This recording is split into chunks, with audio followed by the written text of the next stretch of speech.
시편 136 10절부터 16절과 21절입니다.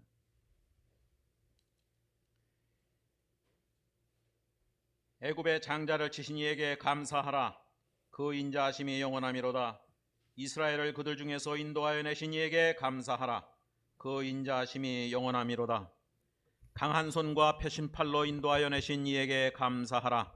그 인자하심이 영원하미로다. 홍해를 가르신 이에게 감사하라. 그 인자하심이 영원하미로다. 이스라엘을 그 가운데로 통과하게 하신 이에게 감사하라. 그 인자하심이 영원하미로다. 바로와 그의 군대를 홍해에 엎드려뜨리신 이에게 감사하라. 그 인자하심이 영원하미로다. 그의 백성을 인도하여 광야를 통과하게 하신 이에게 감사하라. 그 인자하심이 영원하미로다. 21절입니다. 그들의 땅을 기업으로 주신 이에게 감사하라. 그 인자하심이 영원하미로다. 아멘.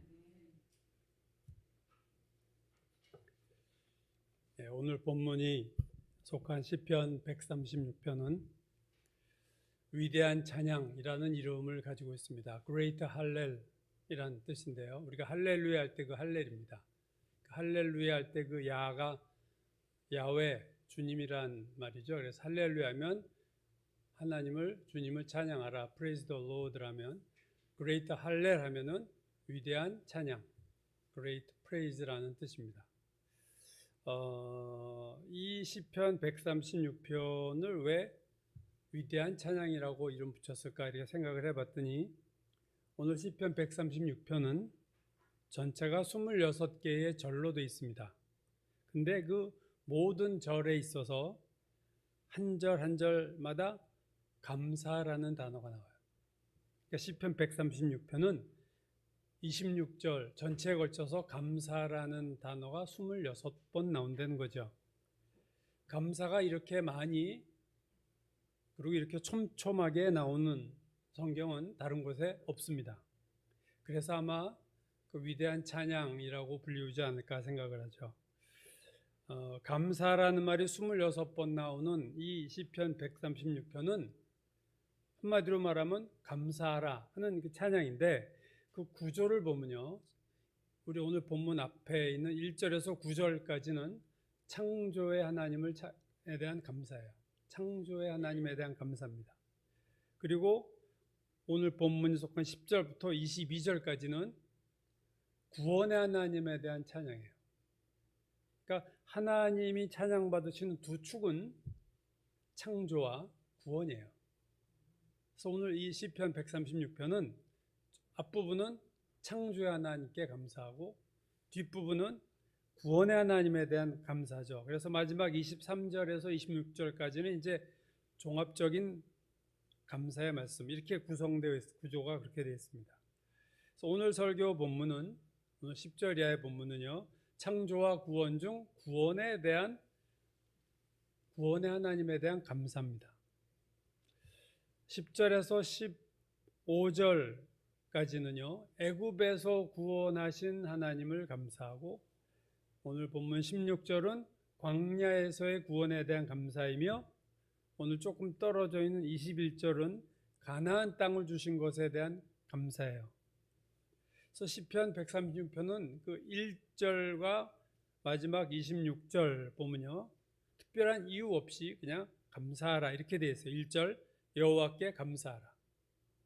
마지막 26절 하늘 하나님께 감사하라. 그냥 감사하라. 이렇게 처음과 끝은 돼 있고 그 중간 2절부터 25절까지는요. 감사를 명령하는 구체적인 이유들이 나와 있어요.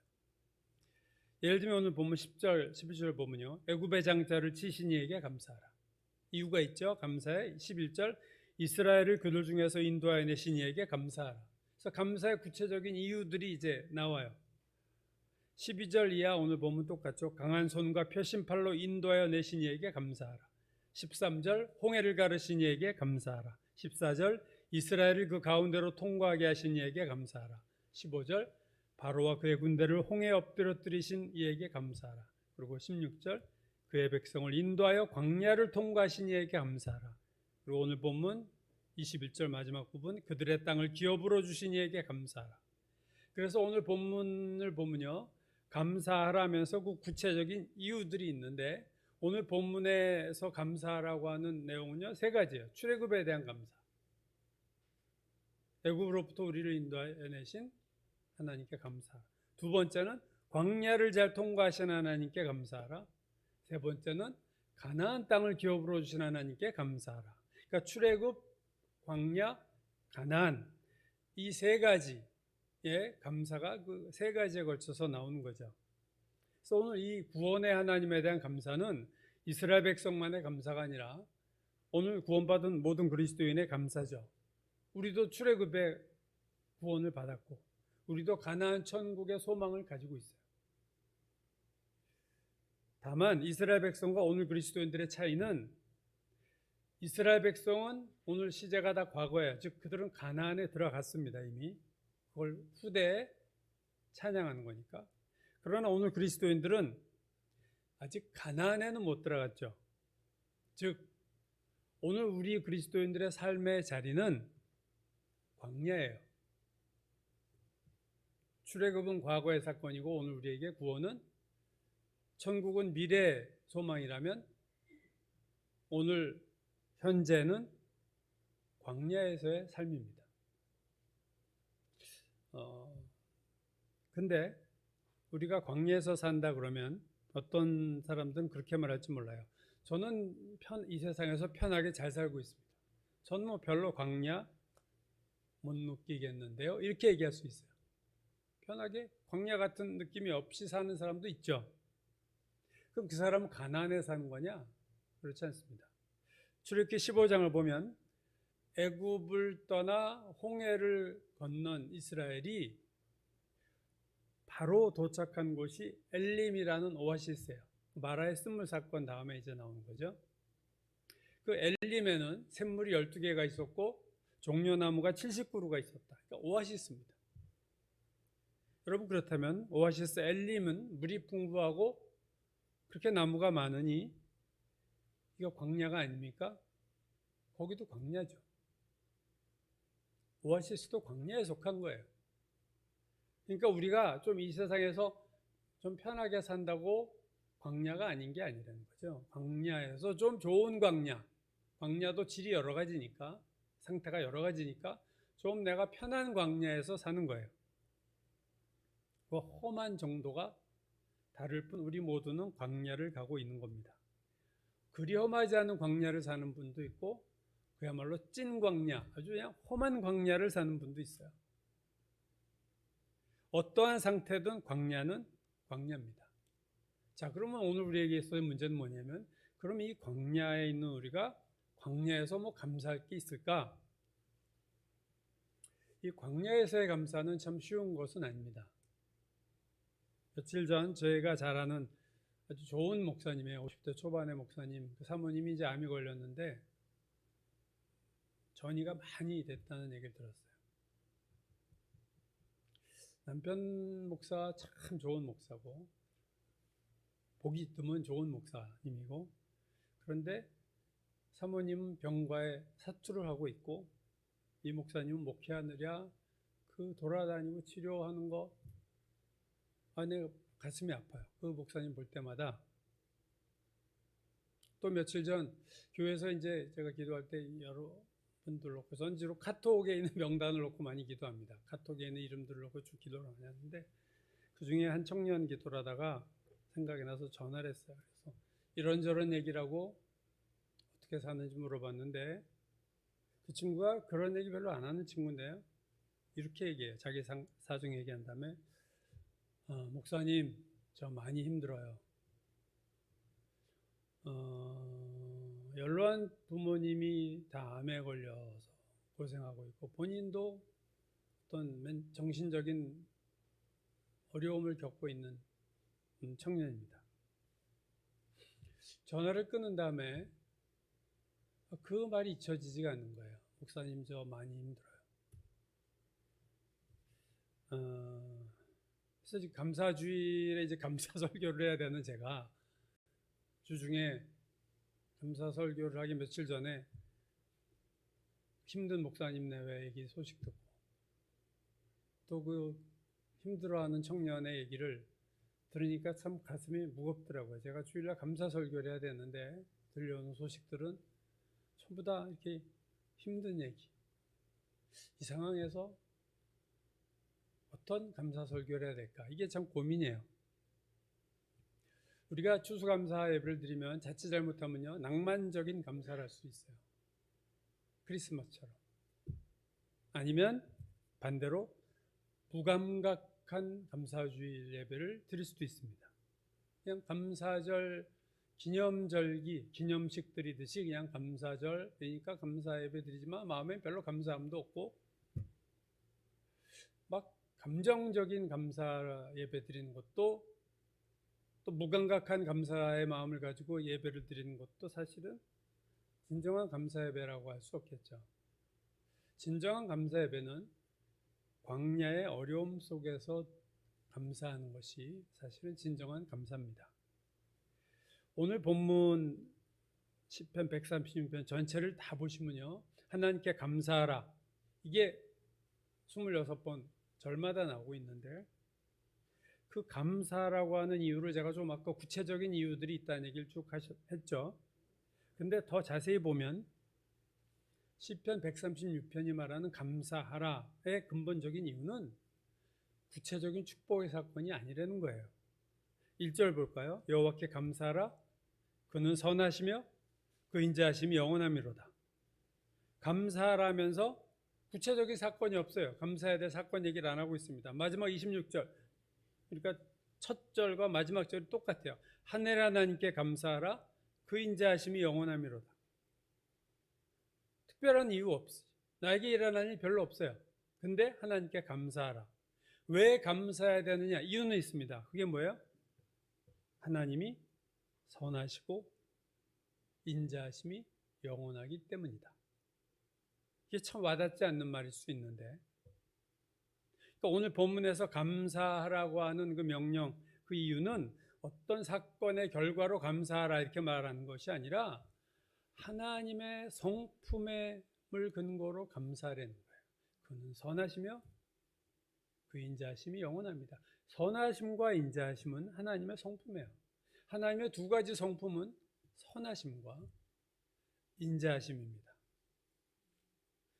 선하심을 먼저 보면요, 하나님은 선하시다. 그럼 이렇게 말하는 분도 있어요. 하나님도 선하지만 나도 선해. 나도 죄 안 짓고 나도 법 없이 사는 사람이야. 또는 아무개는 정말 선한 사람이야. 선한 사람, 하나님도 선하지만 누구누구도 선해.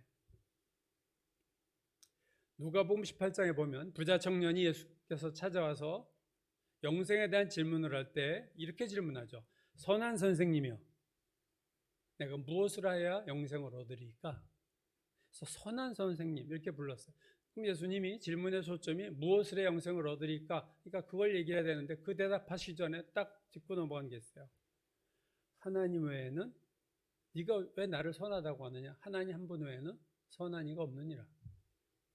이 말 하나하나가, 하나님은 우리의 말 하나, 생각 하나를 신경 쓰세요. 오늘 그냥 지나갈 수 있는 말, 선한 선생님, 내가 무엇을 해야 영생을 얻으리까 하면 그냥 영생을 얻으려면 이렇게 얘기해야 되는데 딱 짚고 하나님 한 분 외에는 선한 이가 없다. 그 말은 인간은 선한 존재가 아니다. 그 얘기, 간접적으로는 그런 얘기죠. 로마서 2장 3장 우리가 쭉 그동안 로마서를 하고 있는데 거기 보면 하나님이 모든 인간에게 마음에 새긴 율법, 즉 양심을 주셨고 특별히 이스라엘 백성에는 율법을 주셨어요. 그 양심이 무엇이 옳고 그르다라는 기준은 도대체 어디서 온 거냐? 율법이 무엇 해라 무엇 하지 말라의 기준은 도대체 어디서 온 거냐? 그게 하나님의 성품에서 온 거예요. 하나님이 원하시는 것은 하고 싶은 마음을 갖도록 양심에 만들어 놓으셨고, 하나님이 싫어하시는 것은 하면 꺼름직하게 우리 양심을 만들어 놓으셨어요. 그래서 C.S. 루이스가 이런 말을 했어요.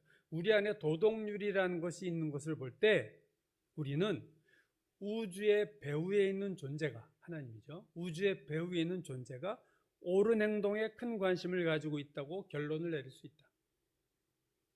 그런 의미에서 우리는 하나님은 선하시다고 할 수 있다. 이게 C.S. 루이스의 말이에요. 우리 안에 심어놓으신 프로그래밍, 우리 마음에 프로그래밍을 하나 집어넣으셨는데 이거 하면 안 돼, 이거 해야 돼.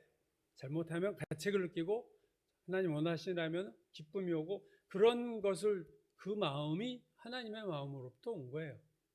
그래서 이 우주 배후에 있는 그분이 선하시기 때문에 우리에게 선한 양심을 주셨고 올바른 율법을 주셨다.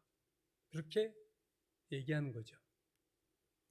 여러분, 하나님은 선하시다. 이 사실은 우리가 굳게 믿어야 되는 매우 중요한 진리입니다. 어떠한 경우에도, 나에게 어떤 일이 일어나도, 내 눈에 보이는 현상이 어떠해도 하나님은 선하시다. 이걸 우리가 붙잡아야 될 진리예요. 내 눈에 볼 때는 하나님이 선하신 것 같지 않는데 그래도 믿음의 싸움인데요. 하나님은 선하셔. 우리가 그걸 믿을 수 있는 믿음이 되어야 됩니다. 로마서 8장 26절에서 바울이 이렇게 말했죠. 우리가 알거니와 하나님을 사랑하는 자 곧 그의 뜻대로 부르심을 입은 자들에게는 모든 것이 합력하여 선을 이루느니라. 왜 모든 것들이 서로 시너지효과 비빔밥처럼 비벼져서 선함으로 만들어지느냐? 모든 일이 합력하여 선을 이루는 이유는 하나님이 선하시기 때문이에요. 하나님이 선하시기 때문에 하나님은 모든 일을 선하게 만드세요. 그분의 모습대로, 그분의 성품대로.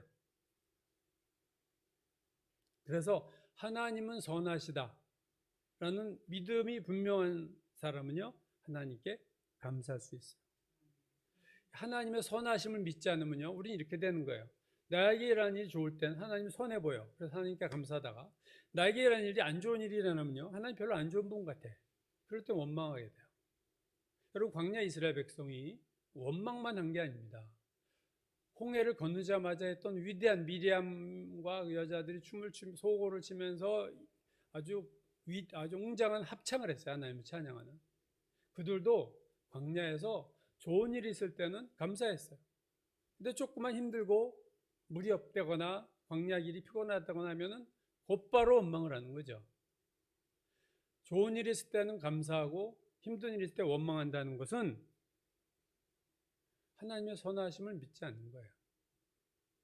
우리가 어떤 연예인이나 정치인이나 그 사람이 좋은 일 하면 그 사람 좋은 일 한다고 댓글 쓰다가 그 사람이 뭔가 또 잘못해서 그럼 밑에 또 악플이 달리잖아요.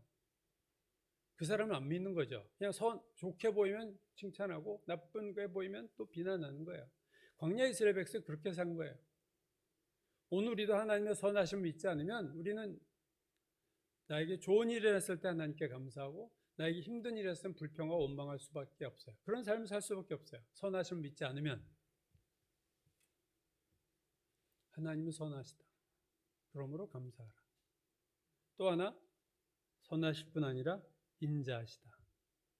이 인자하시다는 거는요, 오늘 26절 전체에 26번, 합쳐서 26번. 그러니까 각 절마다 매번 나오는 두 단어는요, 감사하라와 인자하시다. 두 단어입니다. 인자하심. 그래서 시편 136편의 주제는 하나님은 선하시고 인자하시니 너희는 하나님께 감사하라. 그거예요. 오늘 본문에서 그냥 인자하심 하면은 뭐 이렇게 할아버지, 인자하시는 할아버지 생각이 나실지 모르겠는데 이 단어는 유명한 단어입니다. 히브리어 헤세드라는 단어인데요. 이게 호세아서에서 아주 인애라는 단어로 번역되고 너희의 인애가 구름같이 쉬 사라졌도다 뭐 이런 얘기들이 나오죠. 개역개정에는 인자하심 외에도 은혜라고도 나오고 자비로도 나오고 긍휼히 여긴다는 것으로 나옵니다. 이 헤세드라는 이 오늘 보면 인자하심이라고 번역된 이 히브리어는요, 구약 성경 전체 241번 나오는데 시편에 127번이 나와요. 그러니까 시편에서 절반 이상이 이 단어를 쓰고 있습니다. 헤세드는 한마디로 말하면 하나님의 백성을 향한 하나님의 사랑이에요. 즉 이 헤세드는 아무에게나 무차별적으로 하는 사랑이 아니라 자신의 백성을 향한 사랑입니다. 그러니까 이스라엘과 하나님 관계를 우리가 계약으로 얘기하죠. 결혼에 비유합니다. 여러분, 결혼의 계약은 서로에게 헤세드를 요구하는 거예요. 서로를 사랑하는 걸 요구하죠. 계약을 맺었다. 하나님과 이스라엘 백성이 헤세드, 서로 결혼한 거예요. 서로 계약을 맺었어요. 그러나 이스라엘은 그 헤세드를 계약을 다 저버리죠. 계약을 어기고 결혼했는데 딴 여자 만나고 계속 바람피는 거예요. 이스라엘이. 호세아서에서 그 고멜이라는 음녀가 이스라엘을 상징하는 거 아니에요? 계속 남편 버리고 딴 남자랑 가서 자고 돌아다니는 그 아내를 둔 호세아, 하나님의 마음을 가지고 예언을 하는 그 사람도 눈물의 예언자예요. 사실 가정사는 참 불행한 것이 호세아입니다. 그러니까 이스라엘은 하나님과 결혼의 약속을 맺고 헤세드를 저버리고 막 돌아다녔지만 하나님만은 이스라엘 향한 헤세드를 저버리지 않았다. 예레미야가 3장에서 예레미야가 이렇게 말해요. 내 고초와 재난을 기억하소서. 내가 그것으로 낙심이 되었지만, 내 고초와 재난으로 낙심이 됐지만 오히려 그것이 나의 소망이 된 이유는 여호와의 인자하심과 헤세드, 긍휼이 무궁하심으로 우리가 진멸되지 아니함이니이다. 우리는 이미 진멸되어야 될 존재들인데 이스라엘의 타락과 우상숭배죠. 지금 예레미야 때 예루살렘이 망하죠. 바빌론에 의해서. 그 진멸되기 전에 여호와의 그 헤세드 때문에 우리가 진멸되지 않고 있습니다. 우리는 헤세드를 버렸지만, 그러니까 헤세드는 쉽게 말하면 사랑 플러스 로열티, 충성심, 신실함이에요. 결혼이 뭡니까? 사랑도 있지만 뭐도 있는 거예요? 신실해야 돼요. 그 결혼에 충성해야 돼요. 그 결혼을 지켜내야 돼요. 그러니까 헤세드는 짜릿한 연애 그게 아니고 시간이 지나도 변함없는 사랑을 말합니다. 결혼했으면 끝까지 이 사람을 사랑하기로 내가 로열티, 그 결혼에 충성하는 거예요. 그래서 오늘 본문 하늘의 하나님께 감사하라. 그 인자하심이 영원함이로다. 마지막 절이죠. 그 인자하심이 영원하다. 여기서 시편 136편의 26절에 매번 나오는 단어가 감사하라와 인자하심이라고 그랬죠. 또 한 단어가 있습니다. 뭐냐면요, 영원하다는 거예요. 시편 136편 1절부터 26절 모든 절에 있는 단어, 인자하심이 영원하다. 영원하다. 그러니까 하나님의 인자하심은 영원해요. 우리가 광야에서도 하나님께 감사해야 되는 이유는 나에게 일어나는 사건이 감사할 만한 사건이 일어나서가 아니라 우리를 구원하신 하나님, 우리 아버지 되신 하나님의 성품이 선하시고 인자하신데 그게 잠깐 그런 게 아니라 영원하기 때문이에요. 여러분, 우리가 잘한 시편 23편 여호와는 나의 목자시니 내가 부족함이 없으리로다 하면서 마지막에 뭐예요? 내 평생에 선하심과 인자하심이 나를 따르리니, 반드시 나를 따르리니 내가 여호와의 집에 영원히 거하리로다. 거기서도 뭐예요? 여호와의 인자하심, 여호와의 선하심, 반드시 나를 따르리라. 이것이 안 따르는 법이 없다. 사망의 음침한 골짜기를 다닐지라도 거기에도 하나님의 선하심이 있고 인자하심이 있고.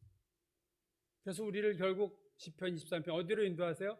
푸른 초장과 물가로 인도하시는 거예요. 중간에 뭐가 있어요? 음침한 사망의 골짜기도 통과하지만, 과정에서는 고난과 광야의 어려움이 있지만 결국은 푸른 초장과 쉴만한 물가로 인도하시는, 그것은 뭐 때문에 그래요? 하나님의 성품 때문에 그래요. 어떤 성품이요? 그분이 선하시고 그분이 인자하시고 그것이 영원하기 때문이다.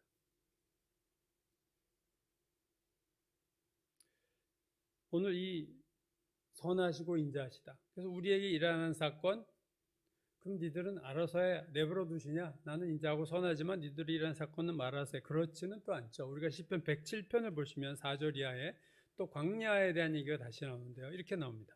그들이 광야 사막길에서 방황하며 거주할 성읍을 찾지 못하고, 광야 사막길을 가고 있어요. 거주할 성읍을 찾지 못하고 있어요. 줄이고 목이 말라 그들의 영혼이 그들 안에서 피곤하였도다.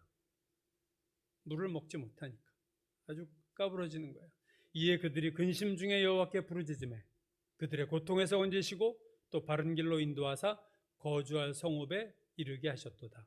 여호와의 인자하심과 인생에게 행하신 기적으로 말미암아 그를 찬송할지로다. 그렇죠? 광야길에서 우리를 도우신 하나님, 그의 선하심과 인자하심이 광야길에서 나타나는 거예요. 광야의 고난은 우리가 안 겪을 수는 없어요. 그러나 그걸 겪을 때, 우리가 그 고난 속에서 하나님을 찾을 때 하나님 우리를 구원하시고 우리를 새롭게 만나주시고 이렇게 하나님이 우리의 찬양과 감사를 받으신다는 거죠. 하나님의 백성은 광야에서 고난을 당합니다. 그러나 우리가 부르짖어 기도하면 하나님 우리를 벗어나게 하신다. 광야가 어떤 곳이냐? 왜 하나님은 광야를 허락하셨는가? 신명기 8장 14절 이하에 이렇게 말해요. 여호와는 너를 애굽 땅 종되었던 집에서 이끌어내시고 너를 인도하여 그 광대하고 위험한 광야, 곧 불뱀과 전갈이 있고 물이 없는 간조한 땅을 지나게 하셨다. 그러니까 자, 출애굽을 하시고 가나안으로 가신 게 아니라 광야를 두셨는데 그 광야는 뭐예요? 위험한 광야. 불뱀과 전갈이 있고 물이 없는 위험한 광야를 지나게 하셨으며 그 다음에요. 또 너를 위하여 단단한 반석에서 물을 내셨으며 내 조상들도 알지 못하던 만나를 광야에서 내게 먹이셨나니. 자, 신명기 오늘 이 8장 말씀에는요, 광야의 양면성이 나타납니다. 하나는 뭐예요? 위험한 광야. 불뱀과 전갈이 있고 물이 없는 곳. 근데 하나님의 백성에게만 있는 또 다른 면이 있어요. 은혜로운 광야입니다. 단단한 반석을 너를 위해서 물을 내셨으며 조상들도 알지 못하던 만나를 광야에서 내게 먹이셨으니. 하나님이 주시는 물과 하나님이 주시는 만나를 체험하는 것이 또 광야예요. 그러니까 광야는 위험한 광야이면서 동시에 은혜로운 광야다. 불뱀과 정갈도 있고 물도 없을 때가 많지만 그런 하나님은 필요할 때 우리에게 물을 주시고 또 필요할 때 먹을 만나도 주신다. 그럼 이 광야의 양면을 다 경험하게 하시고 위험함도 경험하게 하시고 그러나 은혜도 경험하게 하시는 이 둘을 다 경험하게 하시는 하나님의 의도가 뭐냐? 그 다음 절 16절 후반부에 이렇게 나와 있죠. 이는 다 너희를 낮추시며 너를 시험하사 마침내 내게 복을 주려 하심이었느니라.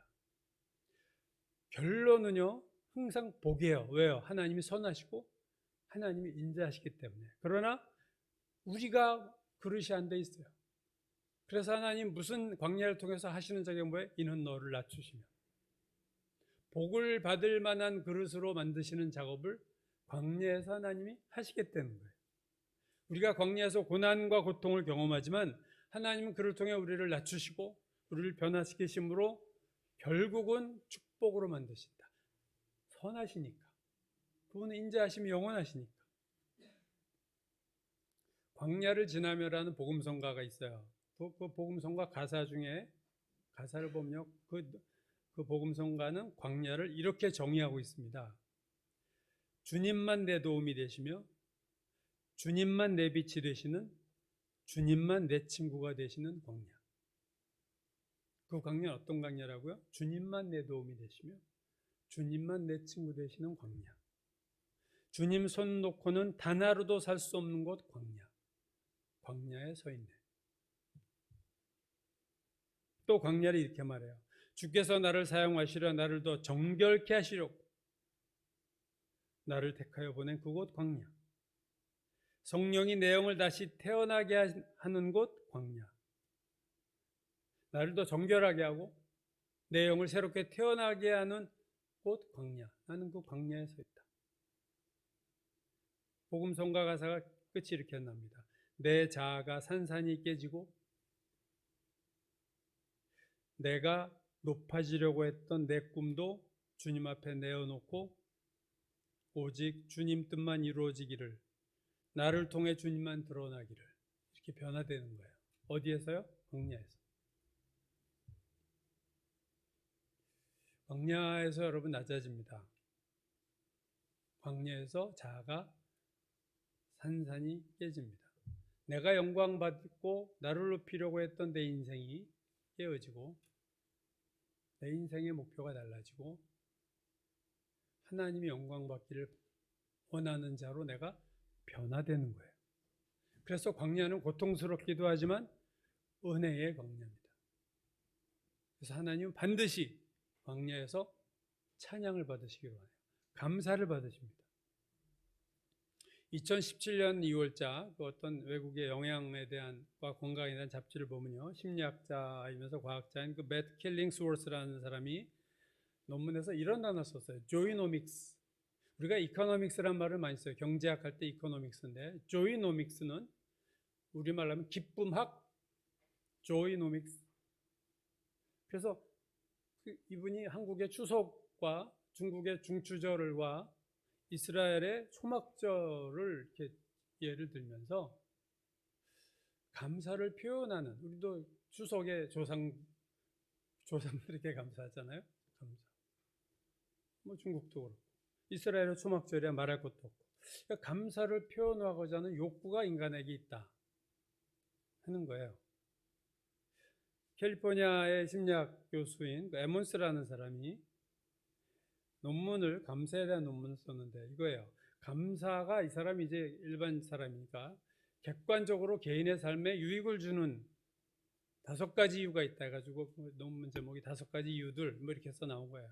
보면요, 첫 번째는요, 건강하면은, 그러니까 축복을, 이 사람도 그 얘기합니다. 찬송가에도 나오잖아요. 축복을 카운팅하는 거, 세는 것이 건강에 큰 유익을 준다. 낙관적이고 더 건강해진다. 또 나의 시계가 늦게 간다는 거예요. 그러니까 늦게 눕는다는 거예요. 감사하는 사람은 나의 시계가 천천히 가. 또 감사하면은요, 코르티솔이라고 하는 면역 체계가 파괴되는 이 스트레스 호르몬이 낮아지며, 또 감사하면은 이번에 거꾸로 좋은 거, 옥시토신이라는 자신감을 높여주고 인간관계를 잘하는 호르몬을 또 높여준다는 거예요. 그리고 마지막에 감사하면은 심장이 건강해지고 허리둘레가 얇아진다는 거예요. 그래서 심장의 수축기 혈압이 10% 낮아지고, 이건 이제 조사한 거죠. 지방 섭취가 20% 낮아지는. 뭐 하면요? 감사하면. 그래서 감사하는 게 하나님 뭐 떠나서 나에게 좋다 그거죠. 이건 이제 의학적인 얘기를 지금 제가 하고 있는 거예요. 그러면서 그가, 제가 이제 이 사람 오늘 얘기하는 거는요, 그가 이런 얘기를 했어요. 감사는 후천적으로 이렇게 양육하고 배양시킬 수 있다. 컬티베이트 할 수 있는데 2가지 방법을 제시합니다. 어떻게 감사를 내가 크게 할 수 있느냐? 첫 번째는요, 좀 아까 얘기한 것처럼 자기가 받은 축복들을 세는 거예요. 숫자를, 카운팅. 내가 받은 축복이 뭐지? 이렇게 하나, 둘 하고 카운트하라는 거예요. 2번째는요, 감사에 대해서 라이팅, 글로 쓰라는 거예요. 적으라는 거예요. 그는 구체적인 실천 방안으로 30일 동안 매일 감사한 것을 3가지 이상 쓰라는 거예요. 30일 쉬지 않고. 이게 습관을 바꾸려고 하는 거예요. 감사라는 습관을 바꾸면 30일을 해야 된다는 거겠죠. 그러니까 매일 3개 이상을 감사한 것들을 쓰는데 구체적으로 써라 이거예요. 그냥 뭐 대충 감사하다가 아니라 이거 이렇게 돼서 나는 감사하다. 그거를 매일 3개 이상을 30일 동안 쓰면, 그럼 어떻게 될까요, 여러분? 분명히 제가 봐도 변할 것 같아요. 그래서 이분은 그래요. 그러면 그것이 당신들의 삶을 변화시키고 당신의 삶을 새로운 삶으로 이동시켜 줄 거다, 이런 표현을 썼습니다. 자, 오늘 감사한 것들을 이렇게 내가 하나, 둘, 셋 이렇게 카운팅하고, 또 그것을 글로 라이팅, 이렇게 쓰는 거. 그래서 무엇을 쓰느냐도 중요하지만 더 중요한 거는요, 누구에게 감사하냐, 이게 중요한 거죠. 누구에게 감사하냐. 그냥 누구한테는 신경 안 쓰고 나는 감사할 걸 이렇게 긍정적이고 낙관적으로 해서 내가 건강해지고 이렇게 하는 건 이기적인데, 정말로 하는 감사는요, 대상이 있어야 되잖아요. 누구에게 참 감사하다. 이게 저는 참 훈련이 필요한 부분이라고 생각해요. 우리가 참 이 부분이 훈련이 안 돼 있는데, 예수를 믿으면서도 하나님께 영광, 이런 추상적인 거 가기 전에 누구에게 감사하다가 있어야 돼요.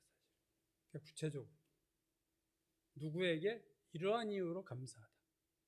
이게 자꾸 카운팅, 숫자를 세고 큐티할 때나 기도할 때 소원의 기도만 얘기한 게 아니라 감사의 기도를 이렇게 자꾸 말하는 버릇을 하고, 감사를 기도할 때 말하고 감사를 큐티할 때 쓰고 감사를 숫자를 자꾸 세면은, 저는 그렇게 생각합니다. 감사할 것들이 점점 보인다는 거죠. 안 보이던 것들이 자꾸 보여요. 옛날엔 감사한 적이 없는 것들이 자꾸 감사한 것들로 나의 라이팅에 나오고 나의 카운팅에 나오고 내 기도 가운데 감사의 기도가 점점점 많아지게 될 수밖에 없으리라고 생각합니다. 그래서 여러분, 사랑도 하나님을 사랑하고 이웃을 사랑하는 것처럼 우리는 하나님께 감사해야 되고 또 이웃들에게, 나에게 감사 주는 사람들에게도 감사해야 돼요.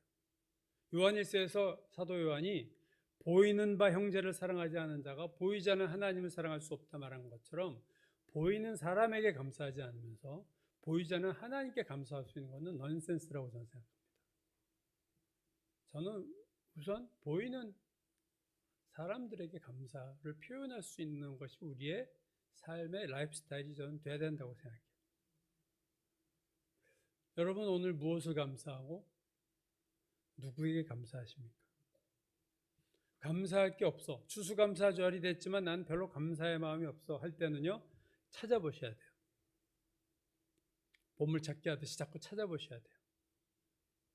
예수께서 말씀을 전하실 때 귀 있는 자는 들으라 이런 얘기를 했어요. 그 말은 들을 귀가 없는 자들이 너무 많다는 거 아니에요. 저는 똑같은 표현도 가능하다고 보는데 눈 있는 자는 보라. 감사의 눈이 없는 사람들이 있어요. 원망할 거리만 보이는 사람이 있어요. 그게 광야 이스라엘 백성이에요. 그래서 원망만 하다가 망했어요. 하나님이 주신 그 감사한 조건들 다 잊어버리고 카운팅 안 하고. 감사할 것이 없어 감사하지 않는 게 아니라 감사의 눈이 열리지 않아 감사하지 못하는 겁니다. 감사할 게 없는 사람은 하나도 없어요, 이 땅에서. 숫자의 종류는 사람마다 다르겠지만 난 감사할 게 하나도 없어. 그런 사람은요, 하나님을 경멸하는 거예요. 설교의 황제라고 불리는 영국의 찰스 스펄전 목사가 1871년 주일 저녁에 설교한 제목이 낙담한 자들을 위한 격려예요. 설교 제목이 낙담한 자들을 위한 격려인데 이 설교 중에 유명한 말이 나옵니다. 달빛을 주신 하나님께 감사하라. 그러면 당신은 햇빛을 하나님께 받을 것이다. 햇빛에 대해서 감사하라. 그러면 당신은 매일 밤낮으로 환한 빛을 비추는 하늘의 빛을 받을 것이다. 달빛보다 햇빛이 더 밝죠. 햇빛은 낮에만 뜨니까 24시간 일주일 내내 비치는 하늘의 빛을 받을 것이다. 지금 무슨 말이에요? 적은 것을 감사하면 더 큰 감사할 것들이 보이고 하나님이 더 큰 감사할 제목들을 주신다는 거예요. 그래서 스펄전 목사는 그런 얘기를 했어요. 낙심하는 것은 하나님께서 당신에게 주신 자비를 멸시하는 것이다. 광야 인생을 살면서 상대적으로 편하게 사는 사람들이 있습니다. 돈 걱정 안 하고 건강까지도 좋아. 자녀들도 잘 돼. 그럼 건강할 게 별로 없겠죠. 그럼 그 사람들이 고난과 고통을 겪는 사람들보다 더 감사할까? 그럼 그렇지 않습니다. 유럽을 정복했던 나폴레옹이 말년에 이런 얘기를 했어요. 내 인생의 행복한 날은 엿새도 되지 않았다. 6일도 안 됐다는 거예요. 제가 행복한 날이. 나폴레옹의 얘기입니다. 수많은 승전을 전쟁에 연승을 하고 마지막 러시아 치러 갔다 거기서 이제 완전히 판세가 기울었지만 그 전까지는 정말로 연전연승을 하고 얼마나 좋고 기쁘고 그가 누렸던 권력과 부와 명예가 얼마나 많았어요. 근데 행복한 날이 엿새도 되지 않았다. 반면에 눈이 안 보였던 장애인이었던 헬렌 켈러가 내 평생 행복하지 않은 날은 하루도 없었다. 그랬다는 거예요. 이게 객관적인 환경과 감사는 별개입니다. 감사는 환경에서 온 게 아니에요. 하나님은 선하시고 그 인자하심이 영원하라. 그러므로 너희는 감사하라. 조건을 안 달잖아요. 1절과 마지막 절. 감사하는 자는 하나님의 선하심을 믿을 때 감사가 나오는 거예요. 여러분. 하나님이 항상 오르시고 하나님은 선하신 분이고 하나님 나를 끝까지 버리시 아니하는 인자하신 하나님이다. 그것을 믿으면 감사할 수 있어요. 감사의 눈이 열리지 않은 자는 불평할 것들이 눈에 띄지만 감사의 눈이 한번 열리면요, 이게 한번 열리는 게 저는 참 중요하다고 보는데 자꾸 보여요. 감사한 것들이. 남들이 볼 땐 저거 뭐 감사해? 네, 감사해요. 제가 옛날에 그런 얘기 한번 했죠. 믹스커피 놓고 이렇게 한 잔 마시는 시간 가지면서 너무 감사하다. 믹스커피는 아무나 마실 수 있는 커피 아니에요. 종이컵에. 근데 그거 마시면서 너무 좋다. 이런 사람이 있고. 제가 옛날에 선중매하러 벌써 몇 년도에 80년대 말인데 서울에 있는 호텔에 들어갔더니요. 그 당시 커피 값이 1인당 10,000원이었어요. 80년대 후반에. 그 커피를 마시면 감사한가요? 믹스커피 마셔도 감사할 수 있고요. 10,000원짜리 지금은 10,000원보다 더 비싸겠지만 그런 커피 마시고도 우거지상을 쓸 수 있는 게 인간입니다. 여러분, 그러므로 중요한 것은 감사할 것들을 자꾸 카운팅하는 거 전 추천한 방법 참 저도 좋다고 생각해요. 감사할 것들을 자꾸 구체적으로 기도하는 거 중요하다고 생각합니다. 말로 감사하고 숫자로 생각으로 카운팅하고 큐티나 어디에다 감사한 것들을 자꾸 쓰고 오늘 이래서 누구에게 무엇으로 인해서 하나님에게 이것 때문에 감사했다. 선지자 스바냐가 스바냐서 3장 17절에서 이렇게 외칩니다. 그가 하나님께서 너로 말미암아 기쁨을 이기지 못해 너무 기뻐서 하나님이 기쁨을 이기지 못하여 너를 잠잠히 사랑하시며 너로 말미암아 즐거이 부르며 기뻐하시리라. 여기서 즐거이 부른다는 것은요 하나님이 노래를 하신다는 거예요. 그래서 영어 성경들 보면요 with singing 하나님이 sing해요. joyful songs라는 영어 성경 번역도 있고 어떤 성경은 loud singing 크게 노래를 해. 하나님이 여러분 하나님 노래하신다는 모습이 상상이 되시나요? 하나님이 너무 기뻐서 그 기쁨을 이기지 못해서 하나님이 노래를 해. 신나서 노래를 하죠. 누구 때문에요? 믿음의 사람 때문에, 감사의 사람 때문에. 하나님이 너무 기쁜 거예요. 제가 찬양을 하네, 제가 감사를 하네, 원망하지 않고 불평하지 않고. 그래서 기쁨을 이기지 못해서 하나님에게 이런 면이 있다는 게 전 참 옛날에 이걸 보면서 놀랐어요. 하나님이 콧노래를 하시고 하나님이 입술을 벌려서 입술이 계신지는 알 수 없지만 노래를 하시고 너무 즐거우니까 룰루랄라 노래를 하시대요.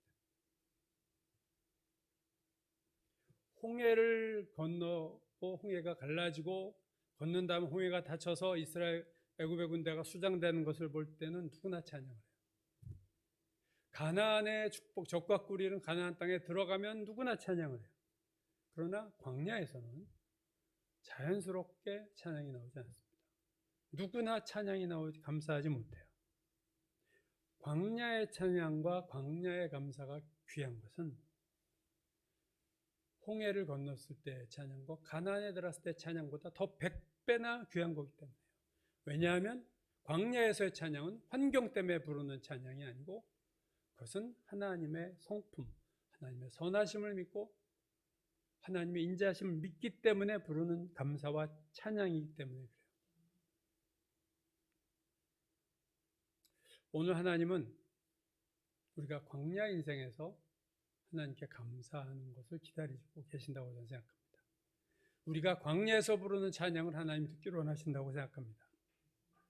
광야에서의 노래, 광야의 감사는 향이 되어서 하나님 보좌에 상달되는 아름다운 흠양하시는 하나님이 그런 향기가 되는 거죠.